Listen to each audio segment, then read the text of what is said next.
Hagamos una oración antes de iniciar el sermón. Padre, gracias por este tiempo, Señor. Ponemos delante de ti nuestra imperfección, Dios, la incapacidad para entender las Escrituras, confiando en tu asistencia, Espíritu Santo, confiando en que en tu gracia nos permitas ser edificados esta mañana, ser santificados por la palabra, aún ser confrontados y exhortados de ser necesario. Danos ese entendimiento que requiere ir a la Biblia con un corazón humilde, un corazón dispuesto. Derriba la altivez y la arrogancia, Señor, que se levanta contra el conocimiento de Cristo, y obra por tu misericordia, Señor. En Cristo Jesús, amén y amén.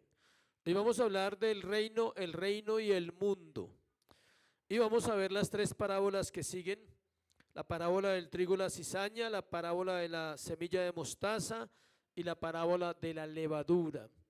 La siguiente vez que predique vamos a estar hablando de la explicación de la parábola de la cizaña.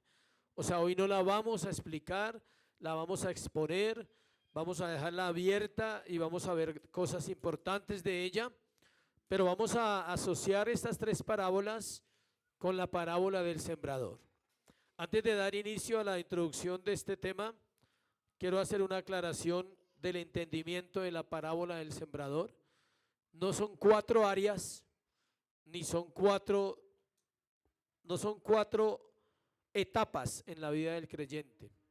El creyente solo tiene una etapa: nace de nuevo y es salvo para siempre. No son cuatro etapas, porque si algunos están entendiendo mal la parábola, van a entender mal la Biblia. No es que usted está en Pedregales, no es que usted está en Tres Pinos y que usted está en el camino, no. Y lo pongo de un ejemplo sencillo: una semilla solo se siembra en un terreno, no en dos. Si usted quiere sembrar en dos terrenos, tiene que tener otra semilla. O sea, usted siembra una papa en un terreno. Si va a sembrar en otro terreno otra papa, es otra semilla. Solo una ahí. No son cuatro semillas en un corazón. Son cuatro corazones donde cae una semilla. Y esa semilla es diferente en cada corazón. El corazón es el que da o no da fruto, porque es la tierra. Entonces, si usted lo entiende mal, usted va a caer en una doctrina errada y va a ser una doctrina carismática del entendimiento. Si usted cree que está en los espinos, entonces usted no es salvo. Si usted está en los pedregales, usted no es salvo. Si usted está en los caminos, en el camino, no. Si usted está en buena tierra, es salvo. O sea, tiene luchas, amén. Tiene dificultades, amén, no pasa nada. Pero usted, ¿cómo? Explíquese esto en su corazón. ¿Cómo una semilla está en dos terrenos? No puede. Solo está ¿dónde? En uno. Entonces la explicación de hoy nos va a ayudar a seguir aclarando la parábola del sembrador. Entonces vamos a arrancar hablando de la parábola de la cizaña, del trigo y la cizaña. Y esta parábola tiene similitudes con la primera, pero hay unas diferencias grandes entre las dos. Ahora el Señor está hablando de lo que pasa entre su primera venida y su segunda venida. O sea, si usted quiere ubicarse en un tiempo teológico o en algo cronológico, la semilla habla del tiempo en que Cristo vino hasta el tiempo en que Cristo regresa. Ese es el tiempo de la parábola. La parábola de la cizaña se encuentra solamente en Mateo 13, 24 al 30. No tenemos más ayuda, no hay nada. No hay nada en Marcos como otras, no hay nada en Lucas, solo está ahí. La parábola de los cuatro terrenos es ampliada por estas parábolas que vamos a estudiar hoy. Hablemos de la parábola, de la introducción de la parábola del trigo y la cizaña. Si el reino está presente como siembra, es decir, la primera parte del reino del Señor Jesucristo vino ¿a qué? A sembrar. Esa es la primera etapa de cualquier ministerio. Primero tiene que ¿qué? Sembrar. Entonces, quiere decir que el reino de los cielos tiene dos fases: una de siembra y una de siega o de cosecha. Si ha de venir la cosecha escatológica, que ya lo vimos en Apocalipsis, Entonces, por esa misma razón debe venir primero la siembra. Es decir, nadie puede recoger si no hay una semilla sembrada. Y esto se puede aplicar a la vida práctica, pero no nos vamos a salir del tema. La vida práctica es que usted nunca va a recoger nada de lo que no haya sembrado. En este caso estamos hablando de almas, de vidas. Primero él vino, dejó el evangelio, sembró la palabra, estableció la iglesia y al final del siglo va a haber ¿qué? La cosecha. Él va a ver su cosecha y va a separar el trigo de la cizaña. No hay dudas del pensamiento extraordinario del Maestro, de Cristo. Su mente es judía, tenga en cuenta eso, él es un judío. Su mente es absolutamente judía y ellos entendían claramente lo que les estaba hablando porque eran expertos en el campo, eran expertos en agricultura. Ellos sabían que la cizaña no podía coexistir con el trigo porque la cizaña dañaba el trigo y a la hora de recoger el trigo iba a ser un problema si no lo dejaban crecer y las cosechas se perdían. Ellos eran muy inteligentes en la vida de la agricultura. La venida del reino no significa la destrucción inmediata de los malos, tenga en cuenta. Cuando el reino viene a una vida, no significa que a su alrededor todo va a ser bueno, no. Usted va a tener que aprender a convivir con gente mala, con gente mundana, con gente incrédula, con gente pecadora, con gente chismosa, con gente X o Y. Si usted no aprende a vivir así, entonces usted cree que necesita ir a una montaña y aislarse como los monjes, los del Tíbet. El monaquismo salió de eso, de personas que decían, no, yo no puedo ver una mujer. Entonces, ¿para dónde se iba? Para una montaña. Es más fácil aprender a ver una mujer de la manera correcta que ir a la montaña y pecar en la mente imaginándose todas las mujeres que allá vio en la vida. Entonces, la enseñanza principal del trigo y la cizaña es que el bien y el mal siempre, escuche, siempre van a estar en esta tierra hasta que Cristo regrese. Y nos toca vivir así. Ojalá que usted no sea el mal para otros. ¿Sí me explico? Ojalá que nosotros no seamos el mal para otra persona. Al contrario, digamos, me toca vivir rodeado de muchas situaciones, pero yo no soy el mal. Espero que eso quede claro hoy. El Mesías viene primero como sembrador y luego como segador. Es mejor conocerlo como sembrador y no como segador. Porque al final lo vimos en Apocalipsis. ¿Se acuerdan el pasaje de Apocalipsis 14? Que ahora vamos a ver una parte de eso otra vez para recordar que hubo dos cosechas y dos ciegas. Una la recogió Cristo y otra los ángeles. Cristo no recoge a los incrédulos, lo recogen los ángeles. No es su voluntad que el malo sea destruido inmediatamente.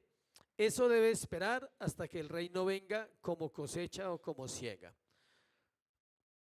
Es decir, nadie recibe juicio en esta vida en cuanto a salvación o condenación. Toca esperar. Y lo hablamos esta mañana. ¿Dónde están esperando los incrédulos? En el Hades. Todavía no hay juicio sobre ellos. Ellos van a ser recogidos para el día del juicio. Están esperando. La interpretación de esta parábola, al igual que toda la Biblia, depende mucho de la hermenéutica que usted aplique. Algunos han dicho que la cizaña son los que están en la iglesia, que no son cristianos. Eso es una cuestión que hay que explicar muy bien para no confundirse. Es decir, en la iglesia sí es afectada por la cizaña, porque la cizaña está puesta en el mundo.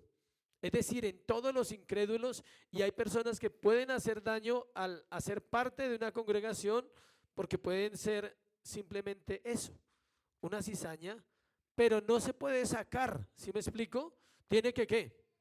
Crecer con el trigo y eso prueba al trigo, eso prueba al cristiano verdadero, ¿sí? Eso prueba si el creyente es realmente creyente o se va a dejar ahogar por la cizaña.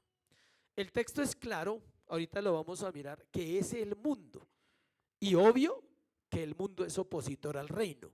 ¿Quién se opone al reino de Dios? El mundo. Quiero explicarle esa frase para que no lo vaya a tomar a mal. No lo hace ¿cómo diría yo?, de aposta, sino es una naturaleza espiritual que el mundo tiene, donde la gente detesta a Dios, donde la gente no quiere nada con Dios, y menos con sus hijos. Entonces ahí encontramos personas que claramente son opositores al cristianismo y lo son abiertamente, como hay otros que no son abiertamente opositores al cristianismo, pero son opositores. Y eso puede pasar en su casa. Y eso puede pasar con su mamita, con su hermanito, con su tijito, con su primito, con su hijito, con cualquiera. Lo digo en diminutivo para que no se ofenda. Bueno, con esas personas puede pasar que puede haber una oposición silenciosa, pero su deseo es que usted no sea creyente, o por lo menos que no sea verdadero. Por lo menos que siga compartiendo algo con ellos del mundo. Algo que también se ve aquí es que se habla de otra mala interpretación, es que se habla de un milenio que vendrá después del regreso de Cristo, lo cual no se puede sostener por la Biblia.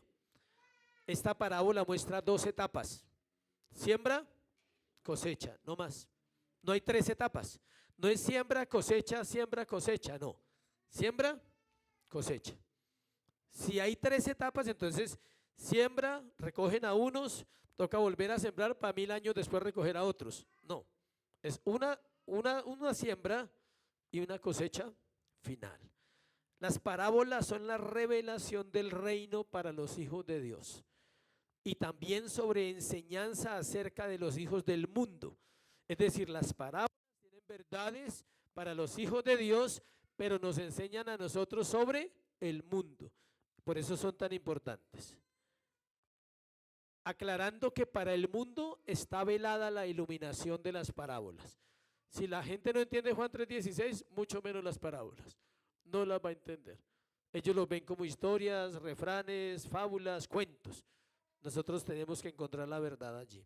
Hoy vamos a hablar entonces de los hijos del reino y los hijos del mundo. El reino y el mundo, pero en un contexto ¿de qué? De hijos. Hijos del reino, hijos del mundo. Y podemos ver 3 aspectos. Vamos a ver que la era presente es para sembrar la semilla. O sea, hoy hay que seguir sembrando. Hay mies, hay campo, hay millones de almas que no han recibido ¿qué? La semilla.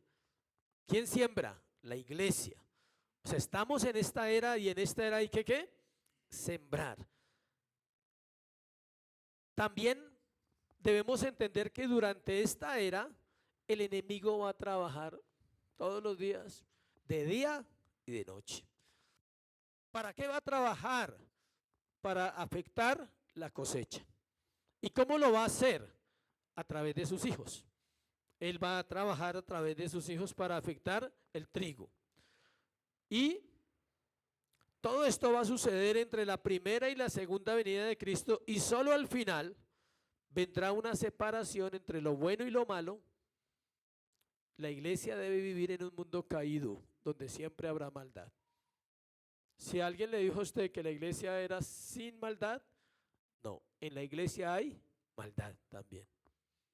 ¿Por qué hay maldad? Porque la iglesia está constituida de pecadores, como usted y como yo. Si no hay maldad en su corazón, no necesita la iglesia tampoco. ¿Para qué? Pero como la hay, necesitamos aprender a conocer, a entender esa parte. Entonces vamos a ir a la parábola del trigo y la cizaña, la primera parte, del 24 al 30. Voy a hacer solo una introducción utilizando lo que siempre hacemos. Entonces, una vez más, versículo 24, le refirió otra parábola diciendo, ¿quién? El Señor. Él cuenta la parábola. Enseguida puede verse la semejanza entre la parábola, esta parábola y la de los 4 clases de tierra. Ambas hablan de un sembrador. Note lo que dice. Le refirió otra parábola diciendo, el reino de los cielos es semejante a un hombre que sembró buena semilla en su campo. Tienen esa similitud. Hablamos de un sembrador que tiró la semilla y cayó en 4 terrenos. Ahora vuelve y habla de un sembrador. Eso las hace similares, pero no son similares en el sentido de su interpretación. Ambas hablan de un sembrador, hablan de un campo y hablan de una semilla y de una cosecha. La otra también habla de lo mismo, pero las diferencias son las que marcan la interpretación de la parábola. Entonces vamos a definir los personajes, como siempre, como una película, para entender bien lo que el Señor está narrando. Entonces, versículo 37, un hombre siembra una semilla. Ahí dice, respondiendo él les dijo, el que siembra la buena semilla es ¿quién? El Hijo del Hombre. O sea, el sembrador sigue siendo el mismo de la primera parábola. El campo es el mundo, dice ahí. Estoy en la explicación de la parábola, pasamos a Mateo capítulo 13, versículo 36. Dice, respondiendo él les dijo, el que siembra la buena semilla es el Hijo del Hombre. Versículo 38. ¿El campo es qué? El mundo. Solo la vamos a leer. De la próxima predicación que yo haga, vamos a explicarla. Vamos viendo entonces ya. Tenemos un sembrador y tenemos un campo. Note que hay una diferencia. En la otra, el terreno era ¿qué? El corazón de los hombres. Aquí es ¿qué? El mundo. El campo es el mundo. La buena semilla que está ahí, dice que la buena semilla en esta parábola son los hijos de Dios que tienen un corazón ¿qué? Nuevo. La cizaña son los hijos de Satanás, es decir, la simiente de Satanás. El campo es el mundo, versículo 38, la buena semilla son los hijos del reino y la cizaña son los hijos del malo. Entonces volvamos a recapitular personajes. Un sembrador, que es el Hijo del Hombre, un campo, que es el mundo, una semilla buena, que son los hijos de Dios, y una cizaña, que son los hijos de Satanás. Hasta ahí vamos. Versículo 39. El enemigo es Satanás. ¿Aparece Satanás en la parábola del sembrador? Sí. Cuando los pájaros vienen y se comen la semilla, dice que es el malo. El malo viene y se come la semilla. En este caso el malo no se come la semilla, el malo siembra la semilla. ¿Sí? Es diferente la connotación del malo en este caso. Versículo 39, el enemigo que la sembró es el diablo, la siega es el fin del siglo. En la parábola del sembrador no habla del fin del siglo, habla de fruto al 30, al 60 y al 100, ¿dónde? En esta era, pero aquí está diciendo que al fin del siglo habrá una siega. Los segadores, ¿quiénes son los segadores? Ahí lo dice en el 39, los ángeles. Esos son los que van a recoger a los impíos para llevarlos al juicio eterno. Entonces la parábola indiscutiblemente nos está llevando al día del juicio final, donde los salvos irán a la vida eterna y los incrédulos irán a la condenación eterna. Devolvámonos a versículo 27. Los siervos del padre de familia, dice allí. Vinieron entonces los siervos del padre de familia y dijeron, Señor, ¿no sembraste buena semilla en tu campo? ¿De dónde pues tienes cizaña? Estos son los hijos de Dios que le preguntan al padre, ¿de dónde salió la cizaña? Y la respuesta dice, un enemigo la sembró. Esto no tiene mayor interpretación, estamos solo haciendo una introducción de la parábola. Ahora, ¿cómo hace el enemigo para sembrar la cizaña sobre los hijos de Dios? Porque Dios lo permite, porque hay un propósito. No es que Él tenga un poder de infiltrarse en los hijos de Dios y sembrarla como Él quiere, no.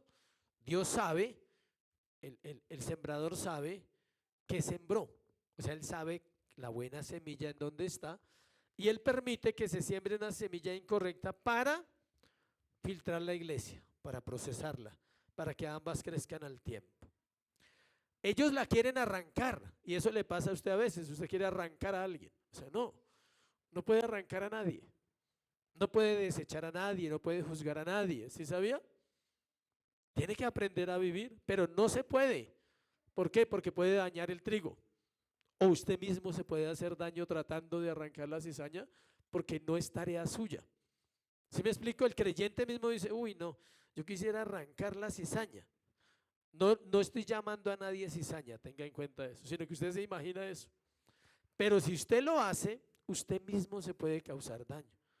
¿Por qué? Porque es clara la escritura y la directriz que la escritura da.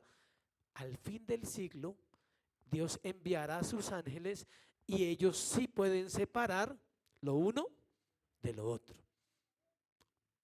O sea que la cizaña puede ser una mata dañina y al yo tratar de quitarla me voy a hacer daño y voy a perder ese mi fruto, ¿sí? Por estar tratando de arrancar algo que no me corresponde. El término dormir en versículo 25, pero mientras dormían, ahí dice mientras dormían, no se refiere a la pereza o a la negligencia, sino a la astucia del enemigo, porque es de noche mientras los que trabajan en la finca descansan. O sea, son gente trabajadora, volvamos a lo literal, en este caso, a la finca, salen y siembran, ¿y qué hacen después de sembrar? Pues ir a la casa a dormir. De noche viene el enemigo y la siembra. Miren lo que dice la cizaña. La palabra cizaña viene de cisanión, en griego, cisanión, y es una variedad de hierbas que se asemejan mucho al trigo, son muy parecidas, y que es casi imposible distinguir hasta que el trigo madura, o sea que al principio son parecidas. Y lo que distingue la cizaña del trigo es el fruto, el fruto. Debido a este parecido, escuche, sembrar cizaña entre el trigo se hacía a veces en tiempos antiguos, en la época de la Biblia, en Roma. Sembrar cizaña se hacía por despecho o por venganza de parte de un enemigo que quería destruir o reducir el valor de la cosecha de alguien. O sea, esto era real. ¿Y cuándo lo hacían? Pues de noche, porque en el día en la finca está todo el mundo trabajando, ocupado. Desde día no lo podían hacer. El Señor está usando una historia real en parábola para darnos una lección ¿qué? Espiritual. Claro, de noche algún vecino o alguien decía, uy no, que le salga mal esa cosecha. Y venía y ponía la cizaña, la mata, la raíz de esa mata, y esa mata se mezclaba y eso afectaba. En todo caso salía cosecha, pero afectaba. Se trataba de un delito tan común, escuché, que los romanos hicieron una ley específica para atajar ese mal. O sea, había una ley contra ese delito de sembrar cizaña. No debieron haberla quitado, o sea, ¿sí? No debieron haberla quitado. El mal del mundo siempre va a coexistir con la iglesia, tengan en cuenta eso. Aún puede infiltrarse en la iglesia, en el corazón de personas que no son salvas y busquen tal vez contaminar a los hijos de Dios, y eso será hasta el final de los tiempos. Lo vemos en la Biblia. Demas me ha abandonado, dice Pablo. Se fue tras el mundo. Alejandro me ha causado muchos males. No se los tomen en cuenta, dice Pablo. Pablo al final de sus cartas nombra personas trigo y nombra personas cizaña. Marcos, el gran escritor Marcos, tuvo una diferencia con Pablo, pero al final, 14 años después, terminaron juntos en el ministerio. O sea, eso mostró que Marcos no era cizaña, era inmaduro. No confundan la inmadurez con cizaña. Hay hermanos inmaduros, pero no son cizaña, tranquilo. Bueno, es diferente. Entonces, la expresión, estamos ahí todavía, hasta la siega, dice que se usa en el Nuevo Testamento para ilustrar un cuadro de la decisión escatológica de Dios, y es una separación definitiva de todos los seres humanos en dos categorías. Para uno de los grupos hay una perspectiva de juicio terrible, mientras que para el otro hay una promesa esperanzadora. Eso está unido a la escuela, ¿no? Muy unido. Vamos a mirar unas citas que nos hablan de eso. Isaías 27:12, para terminar esa parte de la parábola del trigo y la cizaña. Isaías 27:12 dice así: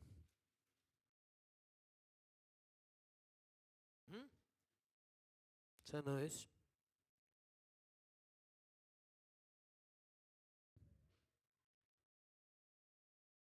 Espérese, sí. Acontecerá en aquel día que trillará Jehová desde el río Éufrates hasta el torrente de Egipto, y vosotros, hijos de Israel, seréis reunidos uno a uno. ¿Sí me explico? Ahí dice que él reunirá a Israel. Obvio que no es el Israel físico, es el Israel espiritual. Sean reunidos uno a uno. Mateo 24, 31. O sea, primero habla de una reunión que va a ser efectiva y se va a dar en esa época final de los tiempos. Mateo 24, 31. ¿Qué dice? Vamos a mirarlo. Y enviará sus ángeles con voz de trompeta y juntarán a sus escogidos de los cuatro vientos desde un extremo del cielo hasta el otro. ¿Sí ve? Ahí está la misma secuencia de la parábola en otros textos de la Escritura que muestran que sí es cierto, que no lo dijo solamente Mateo, sino que tiene un contexto en la misma Escritura. Y Apocalipsis 14, 15, que ya lo vimos cuando predicamos Joel. Apocalipsis 14, 15. Dice, del templo salió otro ángel clamando a gran voz al que estaba sentado sobre la nube: mete tu hoz y ciega, porque la hora de cegar ha llegado, pues la mies de la tierra está madura. O sea, al final del tiempo será inminente que va a haber una separación.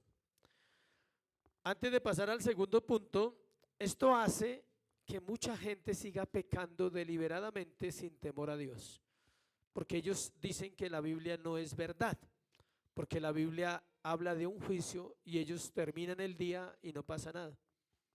Y al otro día se levantan y siguen pecando y no pasa nada. Los homicidas, los borrachos, los adúlteros, los homosexuales, los parricidas, los secuestradores, los malos gobernantes, todos los días se levantan para hacer ¿qué? Mal. ¿Para hacer qué? Maldad. Y por la tarde se ríen y se burlan de la grandeza de Dios y ellos dicen, nos va bien, siempre nos va bien. Mañana tengo más dinero, más poder, puedo hacer más maldad. ¿Dónde está Dios? No pasa nada. Todos los días mis pecados, ellos no lo dicen así, pero ellos lo entienden así. Todos los días mi maldad sigue aumentando y me hago mejor en lo que soy de malo y no pasa nada. Ellos no saben esta verdad, que al final del siglo serán separados de los escogidos el trigo y la cizaña. ¿Para qué? Para recibir el juicio eterno. La segunda parábola es la parábola de la semilla y la mostaza, que está en el 31 al 33, y esa parábola está aún más relacionada con la parábola de ¿qué? Del sembrador. La parábola de la semilla de mostaza. Son 3 versículos que encontramos después de hablar de la cizaña y el trigo. Y antes de explicarla, también hacen parte del mismo tema que está tratando el Señor desde la parábola del sembrador. Son 2 parábolas, de hecho, que la vamos a explicar. Una es la parábola de la semilla de mostaza y la otra es la parábola de levadura. Están relacionadas, escuche. Una habla de un crecimiento externo y la otra habla de un crecimiento interno. Es decir, atentos, estas 2 parábolas tienen que ver con la buena tierra del parábola del sembrador. Estas 2 parábolas están unidas a la buena tierra de la parábola del sembrador. La parábola primera, que es la de la mostaza, habla del reino de los cielos. Note, leámosla. Dice, otra parábola le refirió diciendo, el reino de los cielos es semejante a un grano de mostaza que un hombre tomó y sembró en su campo. Es el mismo lenguaje, no lo podemos separar. No se pueden predicar aisladas de esas otras parábolas. Es un hombre, es un campo, es una semilla, en este caso una semilla de mostaza que es ¿qué? Pequeñita. ¿Ya conocen la parábola, la semilla de mostaza? ¿Todos la conocen o no? ¿Alguien no la conoce? Levante la mano. Eso, eso. Va a tocar traer una para regalarles dentro de 8 días. ¿Sí? Son chiquitas. Vamos a ver si podemos traer una.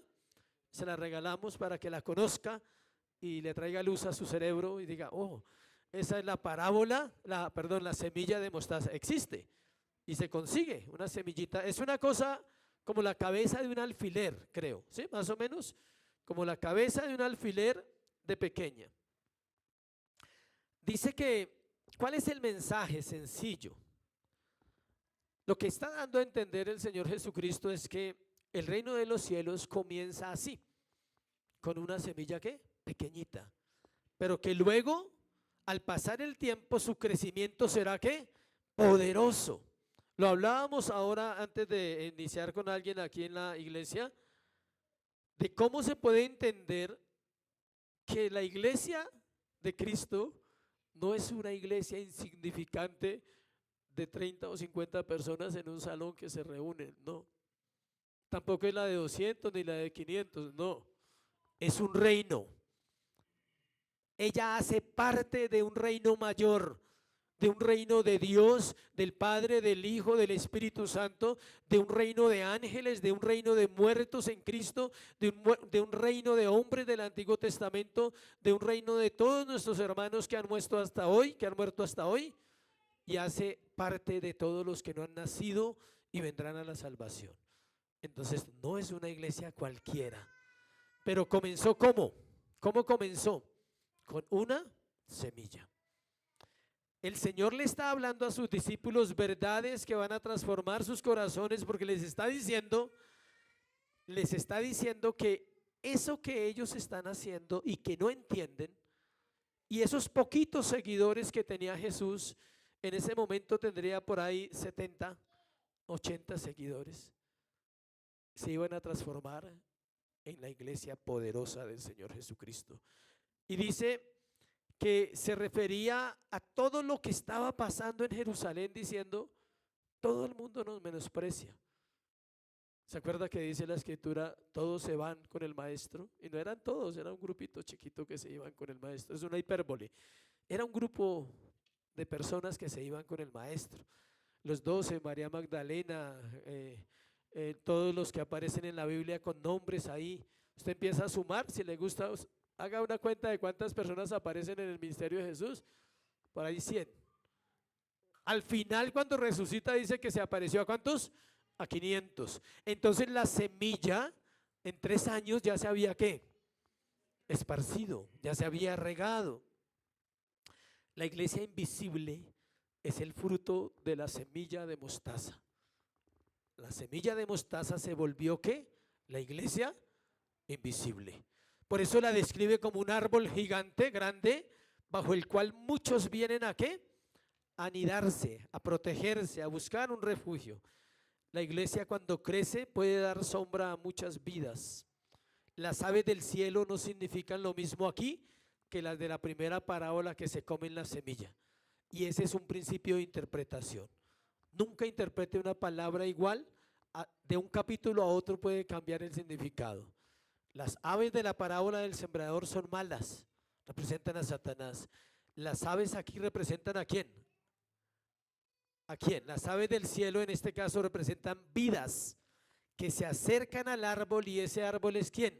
La iglesia, y reciben vida y hacen nidos, y en esos nidos producen ¿qué? Más vidas. ¿Sí me estoy explicando la parábola? Esa es la parábola de la mostaza. El árbol llega a crecer hasta 3 a 5 metros. 3 metros, para los que no saben, es de este piso a este techo, para los que no saben nada de medidas.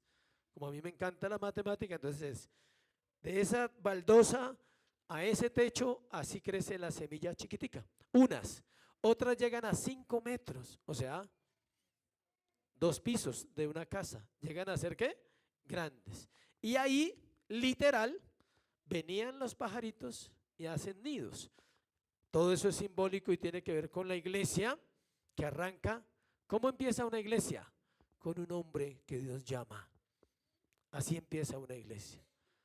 Y cuando Dios llama a Abraham, dice, porque cuando no era más que uno solo, ¿qué dice? Lo llamé, lo bendije y lo multipliqué. Se necesita una semilla que crea en Dios y en su palabra para que una iglesia sea transformada a través de los años, 10, 20, 30, 40, 50 años, y ya, y queda un árbol. De una semilla nació ¿qué? Un árbol. Y ese árbol da fruto y sus ramas se extienden y ya no son un grupo, sino muchas familias que son bendecidas por la palabra de Dios.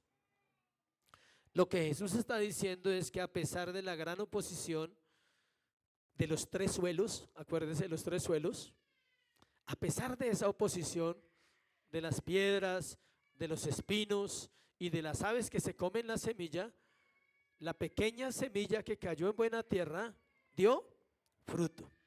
A pesar de eso dio ¿qué? Fruto. Así que para los que oyeron directamente la parábola, les está diciendo lo siguiente: tengan paciencia. Creo que a nosotros también. Tengan paciencia, iglesia. Ejerciten su fe. Sigan orando por lo que están orando y sigan trabajando en lo que están trabajando, porque el programa de Dios no va a fracasar. Eso que tú estás orando, esa pequeña semilla que está en tu corazón, de lo que entiendes de la vida cristiana, sigue orando.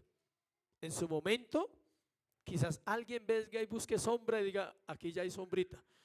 Por ahora crezca, para que otro venga y se cobije bajo esa semillita pequeña. Hoy nos está diciendo lo mismo a los que han venido posteriormente, o sea, se lo dijo a ellos, nos lo dice a nosotros con una fuerza mayor.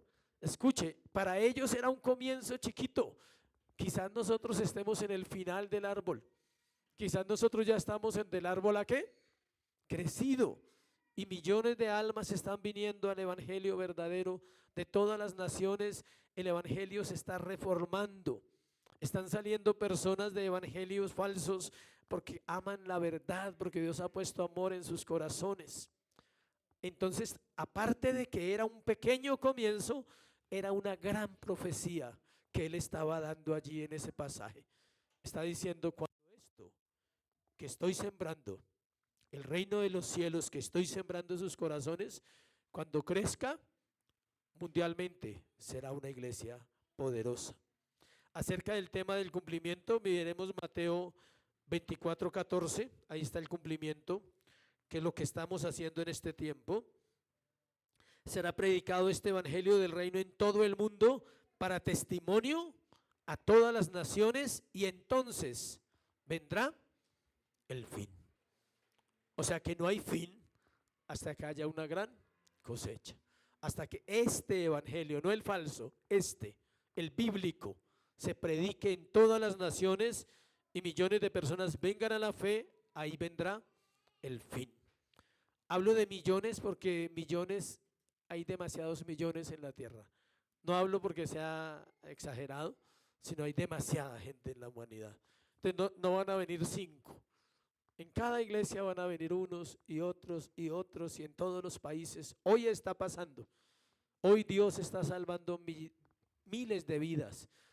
Y ellos van siendo añadidos al cuerpo de Cristo, al árbol, a la semilla que comenzó pequeña, hoy en día ya está dando ¿qué? Fruto. Siempre que el reino de los cielos entra a un corazón, sucede por una semilla que viene del exterior. Esa es una de las importantes lecciones enseñadas en estas parábolas. El hombre no puede jamás pensar, hablar, ni obrar para ser parte del reino de los cielos. Tiene que recibir una semilla, y esa semilla es a través de la predicación del evangelio. Sin embargo, una vez que se establece el reino, la obra que hace el Espíritu Santo comienza a obrar desde adentro hacia afuera, cada vez más completo. O sea, la iglesia se ha perfeccionado y no nos parece, ¿cierto? Uno dice, uy, pero tanta gente mundana que conozco, y los fines de semana, y el trago, y la rumba, y la droga, y el alcohol, y todo lo que vemos hoy. Pero esta iglesia es la iglesia más grande de todas las épocas. Y parece que no es así. ¿Por qué? Porque nos basamos en esto, en las reuniones de acá. Cuando usted entiende que usted hace parte de un reino, su mentalidad de cristiano cambia y ya ama a la iglesia y puede amar a los hermanos que no conoce y puede orar por los cristianos de China y los de Afganistán y de Rusia y quebrantar su corazón y decirle: Señor, obra en este pueblo, edifícanos cada semana, danos gracia para compartir, danos amor para amar, enséñanos, Dios, porque ya usted no es una rueda suelta caminando en un lugar, sino realmente está en el reino del Señor. Ese reinado del Hijo del Hombre penetra las diversas facultades del alma del hombre, con un resultado de que la persona cambiada sigue cambiando. Esa es una evidencia de que la semilla que cayó en su corazón es buena. ¿Escuchó? La persona cambiada sigue cambiando. No se detiene, sigue cambiando. Con el resultado de que esa persona sigue cambiando constantemente, empieza a ejercer influencia no solo en una vida individual y familiar, sino en todas las esferas de su vida. A veces llega a ser una bendición por medio de las palabras que habla o lo que escribe, quizás, de pronto lo que comparte. También por sus acciones o simplemente su presencia en un lugar es una bendición. Es curioso, para cerrar este punto, un detalle que encontramos ahí, cuando dice al final, dice en el versículo 32, el cual es a la verdad es la más pequeña de todas las semillas. La palabra semillas ahí es diferente a la primera semilla, al grano, perdón. Cuando dice arriba el grano de mostaza, esa palabra grano tiene un significado singular, pero esa palabra semilla significa esperma y tiene que ver con generaciones y descendencias. Es decir, el grano de mostaza, cuando crece y da fruto, llega a generaciones enteras. Entonces tenemos la esperanza de que nuestras familias vengan a Cristo, porque Dios llama descendencias, llama personas primero y en esas personas forma a su Hijo, para que esas personas el día de mañana tengan carácter santo y puedan ayudar a otras semillas, a otras personas que están muertas y que no han venido a Cristo y que ojalá sean nuestros familiares. Amén. Tercero, la parábola de la levadura, versículo 33. Otra parábola les dijo: el reino de los cielos es semejante a la levadura que tomó una mujer y escondió en 3 medidas de harina hasta que todo fue leudado. El Señor, como siempre, en su sabiduría, sacó las parábolas de la vida cotidiana de Israel. Ahora vamos a una cocina de Israel. Estábamos en el parábola del sembrador en un campo, allá en la finca botando semillas. Aquí pasamos ya a una sola semilla y un árbol. Ahora pasamos a una cocina. Imagínense la cocina de Israel. Esto que él comparte acá con su pueblo era una labor diaria, como hacer el desayuno. ¿Cuántos hacen desayuno? Nadie. Uf, cuerpos gloriosos aquí. Bueno, los que desayunamos entonces cocinamos y hacemos el desayuno. ¿Listo? Entonces es una mujer. Él se traslada a una cocina y los lleva a ellos en su mente. ¿Por qué? Porque en todo hogar la mujer responsable horneaba un poquito de masa de pan y le echaba un poquito de levadura. Cuando esa levadura o esa masa quedaba toda untada de levadura, gastaba y guardaba un poquito. Y ese poquito se lo echaba a otra masa. Y esa también recibía ¿qué? Levadura. No me van a decir que no les gusta el pan. O sea, allá eran expertos en panadería, o sea, el pan. ¿Y para el pan se usa qué? ¿Para qué se usa la levadura en el pan? Para que crezca. Pero esto es muy largo, podríamos sacar un solo sermón de la levadura porque toca unirlo al Antiguo Testamento Cuando salieron de Egipto no llevaban levadura. Y ya vamos a explicar esa parte en lo que alcancemos. Entonces, en todo hogar la mujer responsable por hornear sacaba un poco de masa leudada de un lote que ya había crecido justo antes que fuera horneado y lo aplicaba al siguiente montón de masa mezclado para que se permeara o para que se penetrara la levadura y también esa masa iba a crecer. Escondía ese pedazo que sacaba lleno de levadura para el otro día. O sea, en un día cogía la masa, echaba levadura. Y como la levadura va contaminando, digámoslo así, o va permeando todo, cuando ya todo estaba untado, sacaba un pedacito y lo guardaba para el otro día echar ese pedacito en otra masa. ¿Sí vamos explicando bien? Una vez más, entonces aquí él está hablando de lo interno. En la mostaza era ¿qué? Externo, un crecimiento externo durante toda la era de Cristo en todas las naciones de la tierra. Ahora está hablando de la vida interna, de cómo la semilla, en este caso usa la levadura como un ejemplo, y la palabra leudar significa impregnar, permear, penetrar o extender. Entonces, esa es la vida de un cristiano. Un cristiano permea vidas, influencia vidas, a veces sin hablar, solo convivir. Solo convivir en un lugar, usted es influencia. Las personas a su alrededor tienen que saber que usted es creyente o usted tiene que preguntarse por qué no saben si usted es creyente. No debe haber vergüenza que en el barrio sepan que somos cristianos. No debe haber vergüenza que la empresa sepa que somos cristianos. ¿Cómo vamos a influenciar si nadie sabe que soy cristiano y mis actitudes no lo muestran? Hay gente que está esperando un poquito de levadura. En este caso, buena levadura. Aquí está hablando de influencia, vuelvo y le repito. La connotación de la levadura aquí es positiva porque hay otras partes de la Biblia donde es ¿qué? Negativa. Se refiere al pan, un alimento universal muy rico y muy usado en la cultura del pueblo de Dios. El pan es universal. El evangelio es universal. La iglesia es universal. La predicación debería ser universal.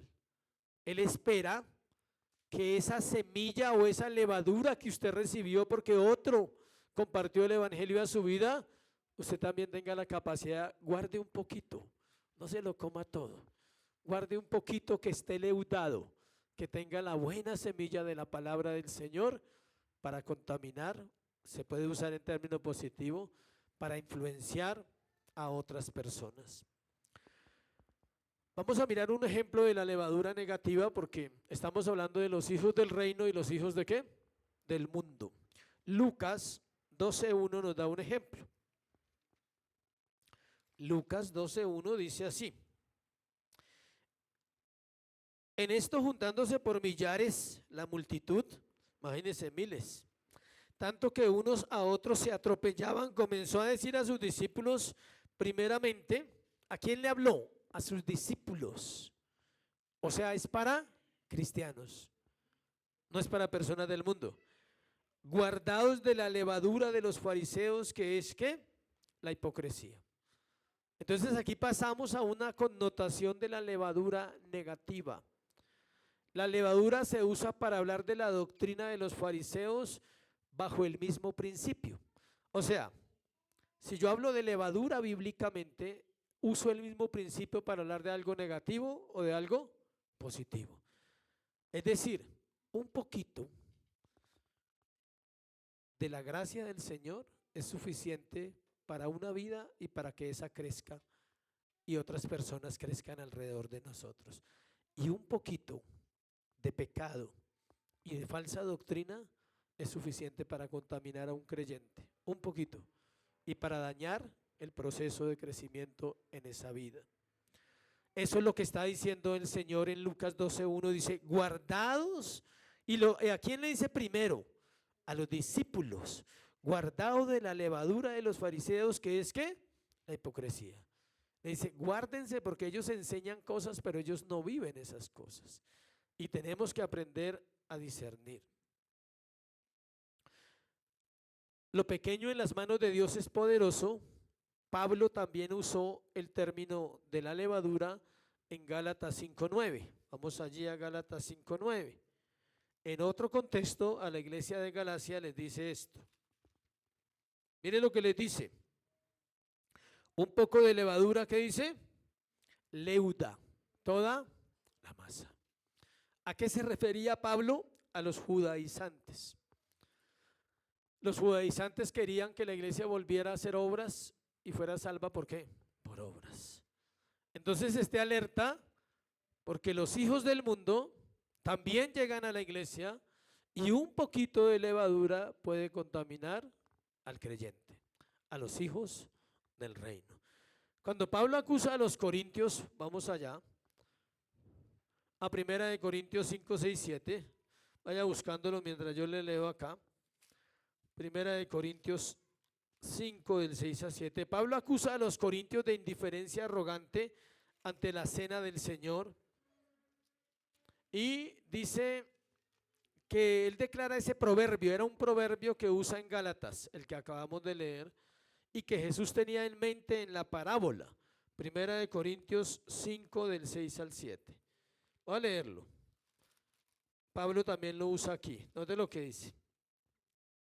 No es buena vuestra jactancia, dice.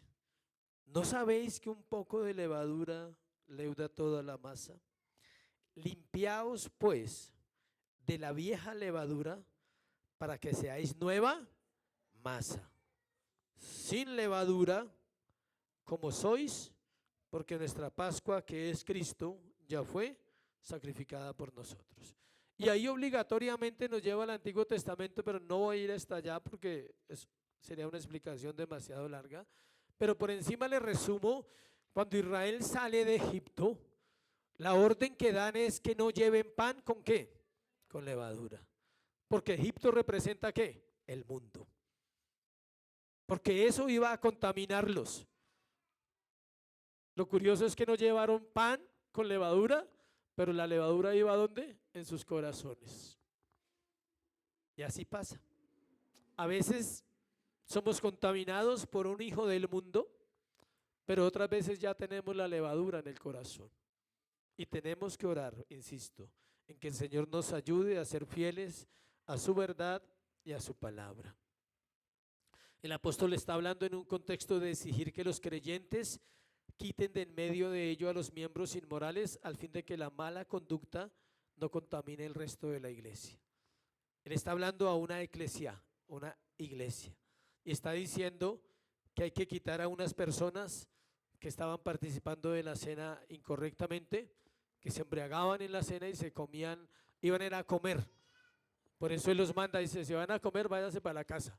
O sea, aquí vienen a cenar con el Señor, porque ellos lo que iban era a comer como cuando usted va a comer fuera de la iglesia, y iban a embriagarse. Y Él está diciendo, un poco de eso va a contaminar a toda la iglesia. Aquí se usa otra vez el ejemplo de la levadura con relación a algo malo, pero el enfoque es el mismo, está hablando de pequeñas cantidades. Es decir, la analogía se puede usar para algo positivo o se puede usar para algo negativo. Ese poquito que sabes de Biblia es poderoso.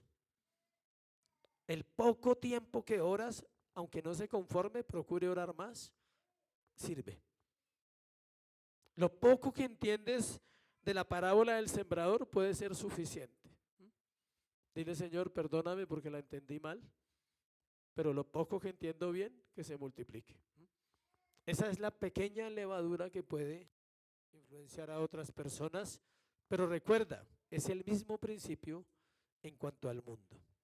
Las malas conversaciones que hacen, y hay personas en la iglesia que hablan mal.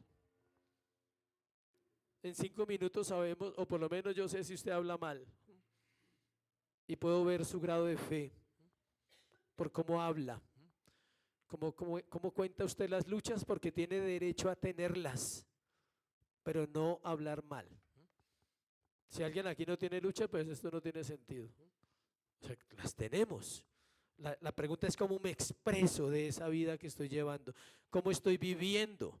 O sea, la levadura del mundo ha entrado a mi vida para hacerme ver eso como lo terrible y lo que no tiene solución. Entonces, a eso se está refiriendo el Señor con la pequeña levadura.